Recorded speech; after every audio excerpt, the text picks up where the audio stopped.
Hello everyone, good morning and welcome to my YouTube channel. तो economics का आपने पहला चैप्टर पढ़ा था जो कि इंट्रोडक्शन से रिलेटेड था।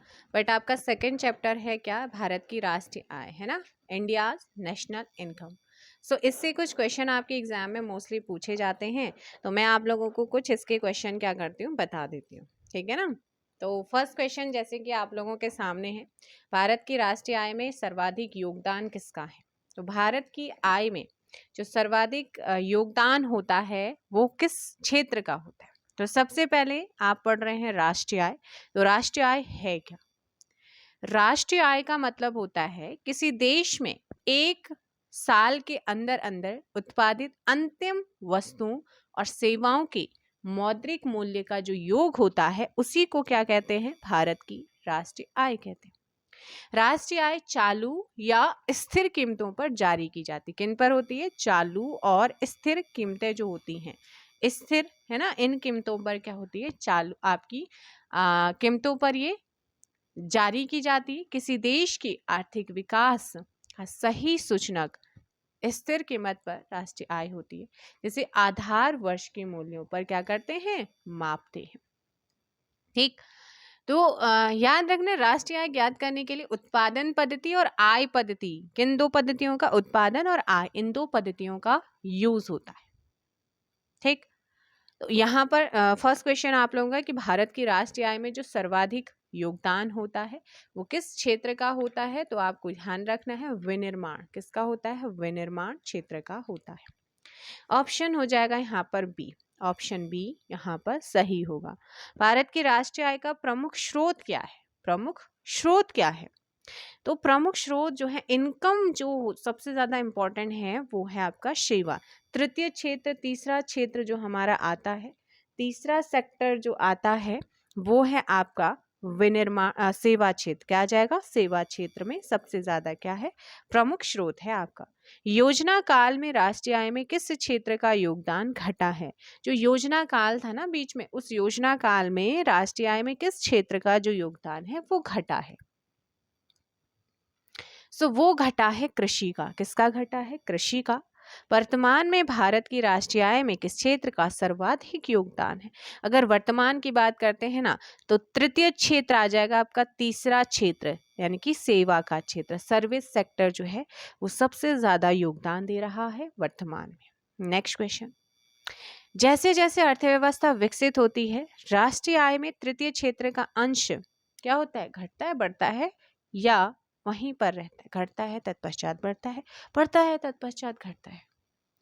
तो जैसे जैसे अर्थव्यवस्था विकसित होती जाती है ना, राष्ट्रीय आय में तृतीय क्षेत्र का अंश बढ़ता जाता है। 5 का ऑप्शन हो जाएगा यहाँ पर सी। क्या हो जाएगा, 5 का ऑप्शन सी।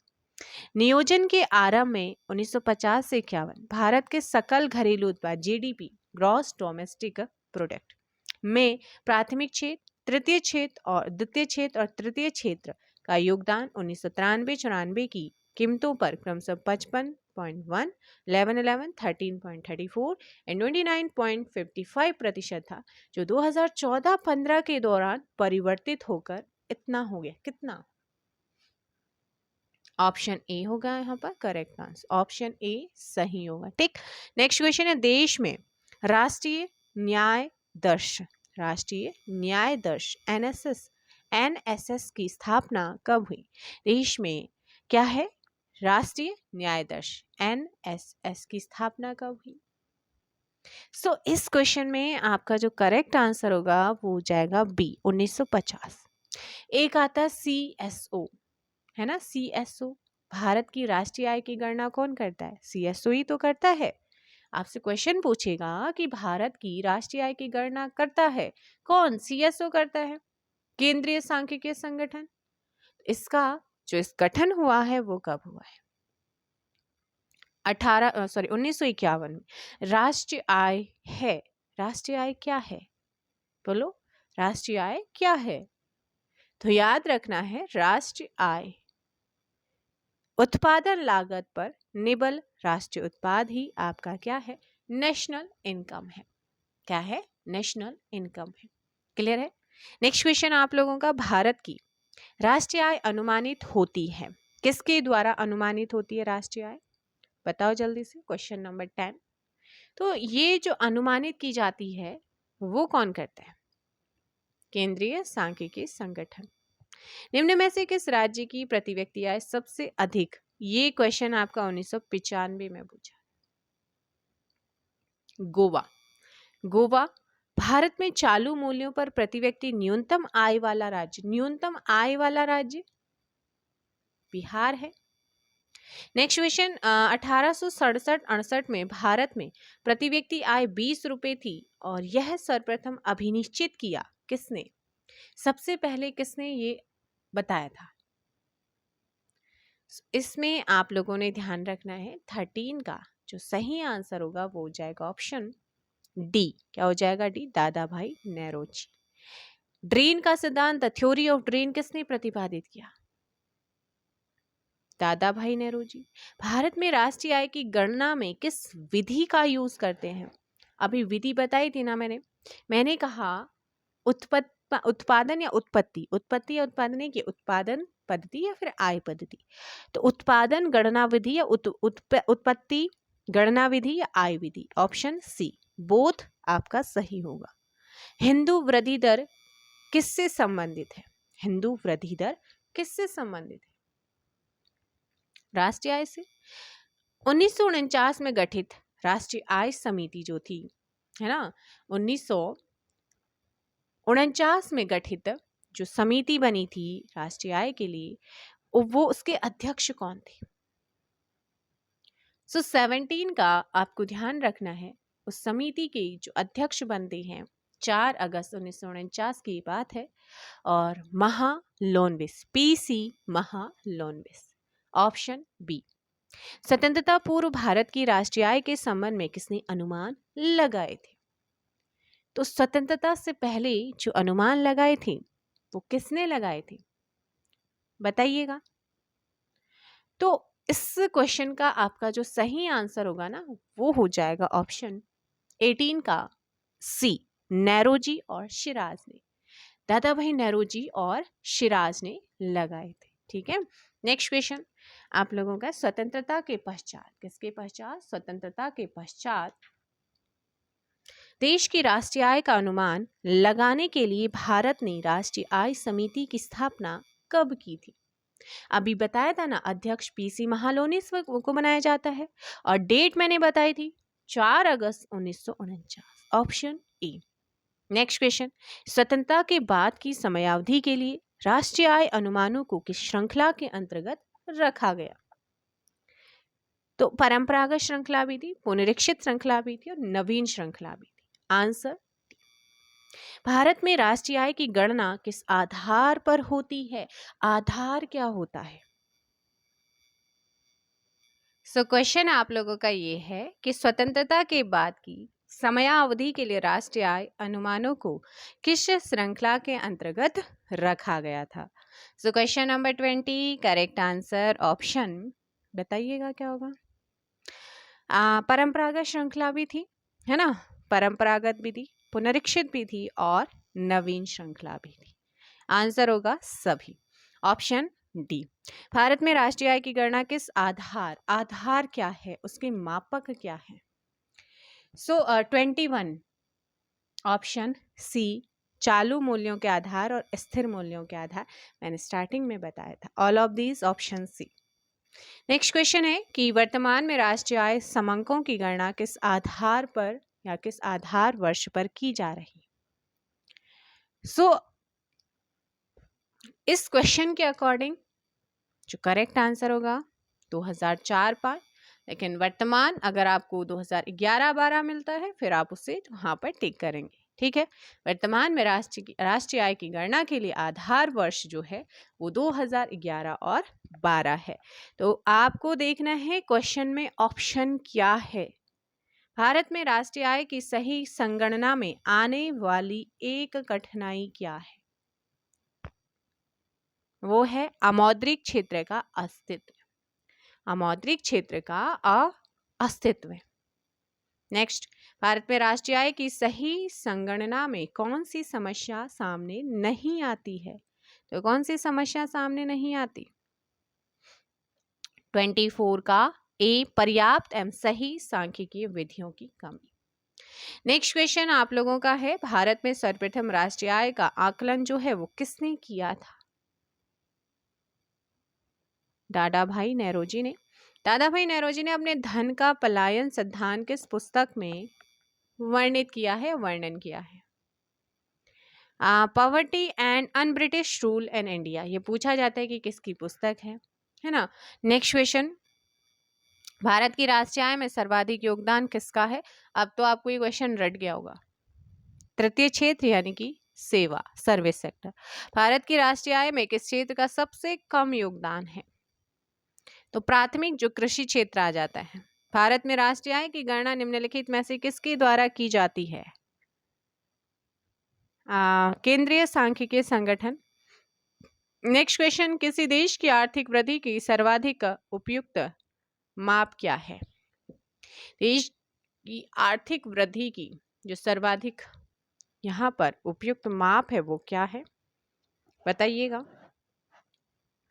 क्वेश्चन का आंसर देंगे आप 30 का ऑप्शन हो जाएगा यहाँ पर ऑप्शन ए, सकल घरेलू उत्पाद, जीडीपी। अब जीडीपी को कैसे निकालते हैं?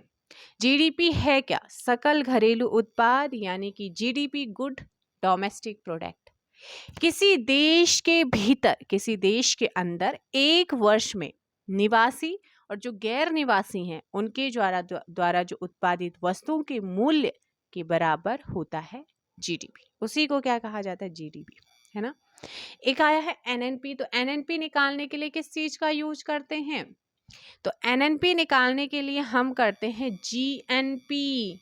क्या? GNP, gross net product, gross net product.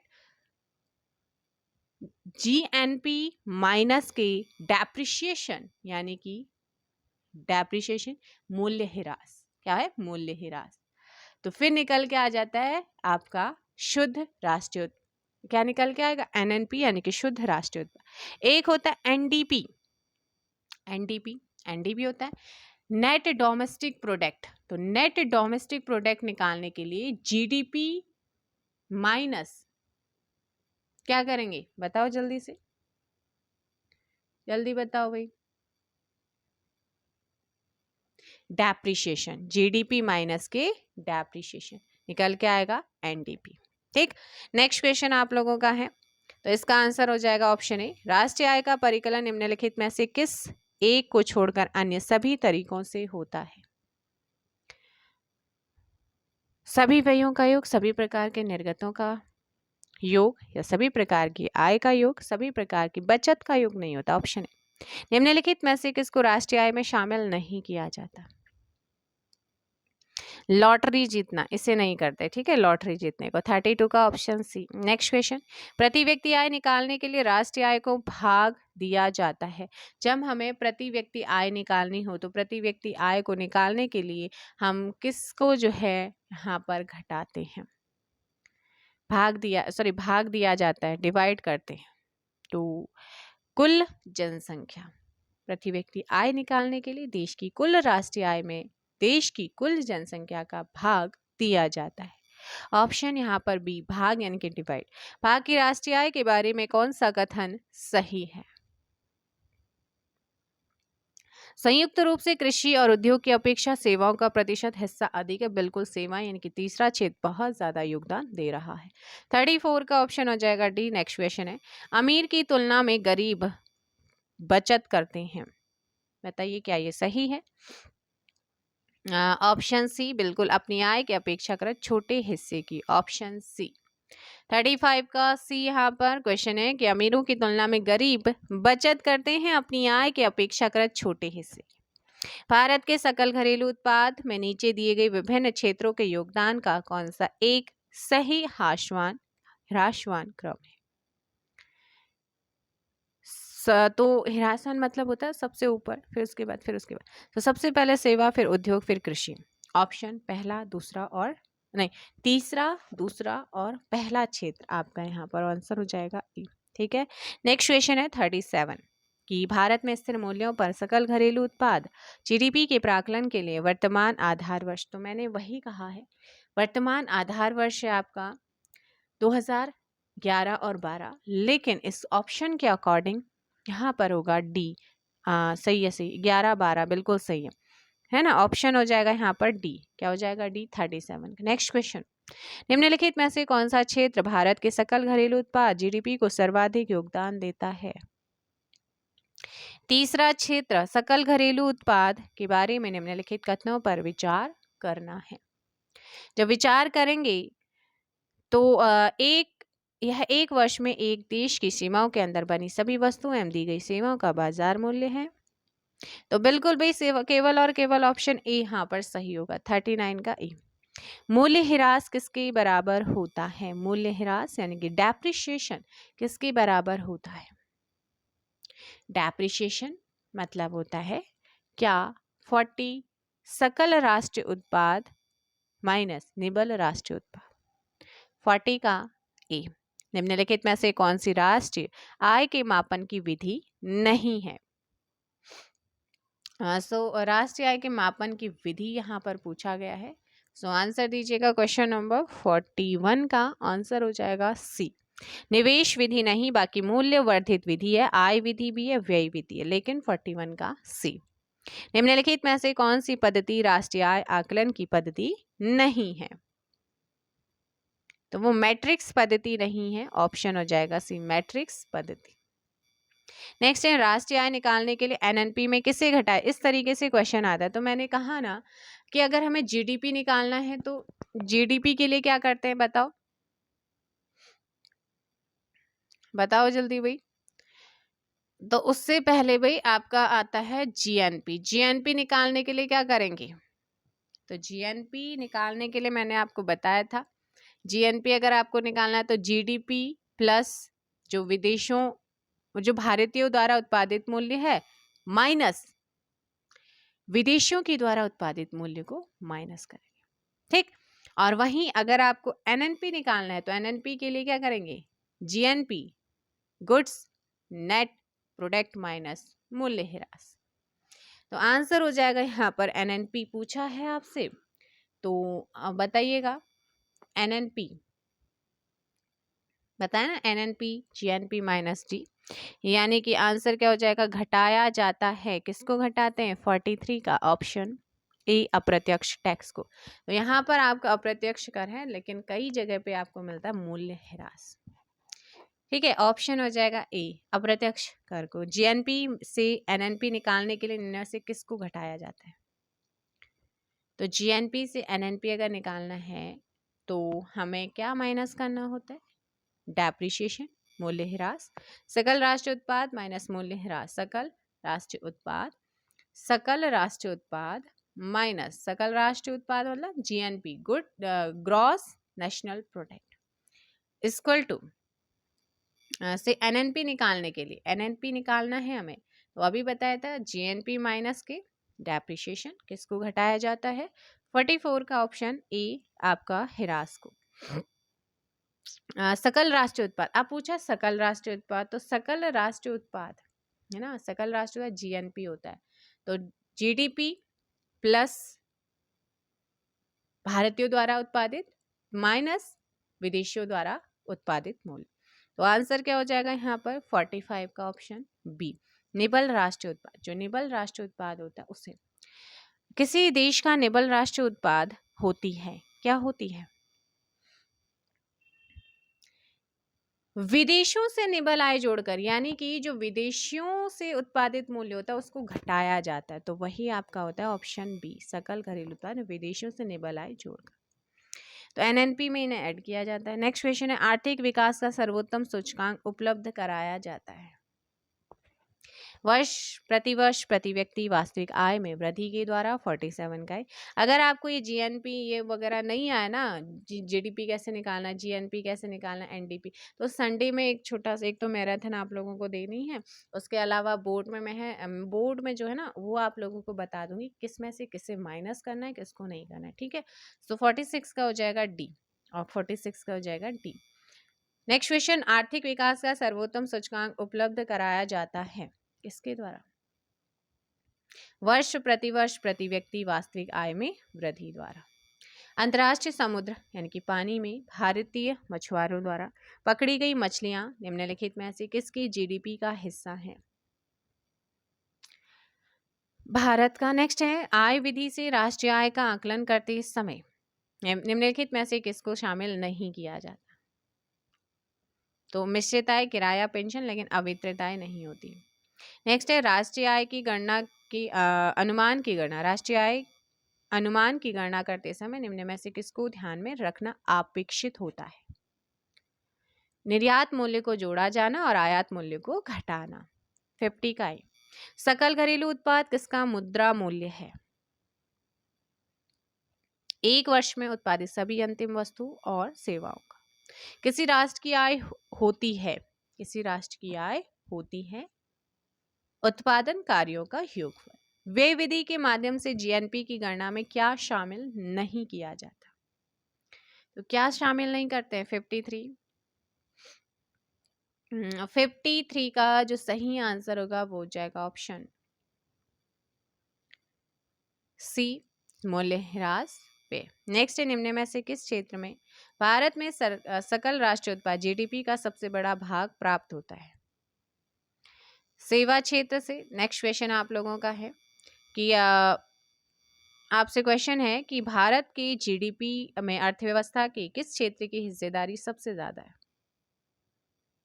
तो वो है आपका सेवा क्षेत्र, ऑप्शन डी। नेक्स्ट है, निम्न में से कौन निवल राष्ट्रीय आय को बेहतर तरीके से परिभाषित करता है? तो इसका नाम है जीएनपी माइनस मूल्यह्रास। निवल राष्ट्रीय आय को बेहतर तरीके से जो है कौन परिभाषित करता है? तो जीएनपी माइनस डेप्रिसिएशन निकल के आता है आपका क्या? एनएनपी यानी कि शुद्ध राष्ट्रीय उत्पाद, नेशनल नेट प्रोडक्ट, ये निकल करके आता है। ऑप्शन सी यहाँ पर आपका बिल्कुल सही आंसर होगा। ठीक, चलो भाई, मिलते हैं फिर आपकी नेक्स्ट वीडियो में। फिलहाल आज के लिए इतना ही है ना, आज के लिए इतना ही रखते हैं। और देखो, जीएनपी और जीएनपी मूल्यह्रास, बताओ यहाँ पर ना ऑप्शन में सेम सिमिलर है, जीएनपी और जीएनपी माइनस मूल्यह्रास। तो ये भाई ऑप्शन तो दोनों ही बन जाएंगे ना, तो दोनों ही सही है। ऑप्शन यहाँ पर वैसे सी आप लगा लो, टिक कर लो, कोई दिक्कत नहीं है ना। Option C. तो याद रखना है कि निवल राष्ट्रीय आय को बेहतर तरीके से निकालने के लिए जीएनपी माइनस मूल्यह्रास, ऑप्शन सी आपका सही आंसर होगा। तो चलिएगा, मिलते हैं नेक्स्ट वीडियो में, और सेशन कैसा लगा ज़रूर बताइएगा। Thank you so much.